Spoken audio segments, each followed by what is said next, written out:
I do want to ask you, though, about, and I'll put up the Jerusalem Post headline, this bill. So the Knesset passes a preliminary bill designated UNRWA, your organization, as a terrorist organization, same bill which comes to light of evidence suggesting that your group's employees have links to Hamas, would abolish the immunities and privileges gifted to UNRWA employees. What's the reaction?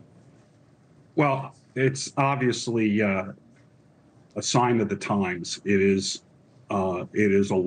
this conflict is going on and on and on. People are suffering and dying on both sides. And what you're seeing is in the form of legislation, hyperbolic emotion running rampant. Look, we're not an organization like that in any way, shape, or form, and UNRWA isn't going anywhere. What about the links to Hamas? We've talked about this before, you and I, but what about those links? Sure. Well, look, so there's two things that have been going on here. First, the Secretary General brought in an outside independent investigation team to look at UNRWA, what it does in terms of the neutrality of its employees. One of the observations that came out of that independent review is that Israel offered up absolutely no evidence of the allegations that we are, embedded into Hamas.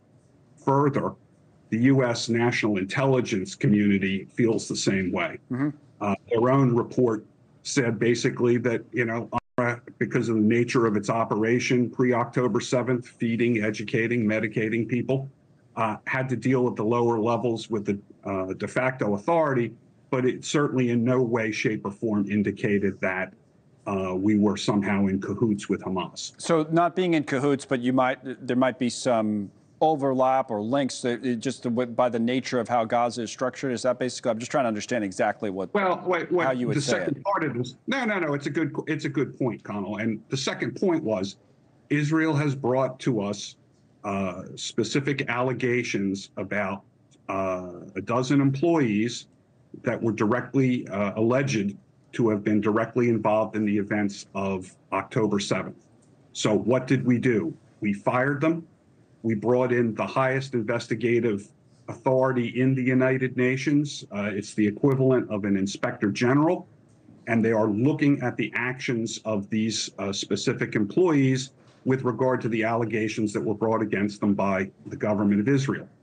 But that is, as I said, there's these individual actions of these 14, it's now 14 folks that they're looking at out of 13,000 UNRWA employees in Gaza alone.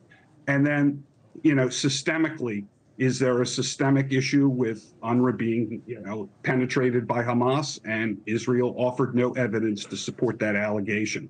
Okay. But people are dangerously buying that.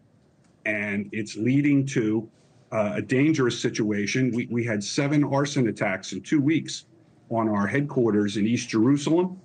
It's our employees in the West Bank are being routinely harassed and humiliated as they try and go to work. Right. And, in Gaza, we've lost 192 of my colleagues to this conflict. Well, yes, we do know that and talked about that as well. We thank you for coming on again and answering all these questions, and we'll keep following the humanitarian situation. Bill, thanks. Bill Deere. As always, thank you. Thanks so much for watching. Just go to joinnn.com to find NewsNation on your television provider. And don't forget to click the red subscribe button below to get more of NewsNation's fact-driven, unbiased coverage.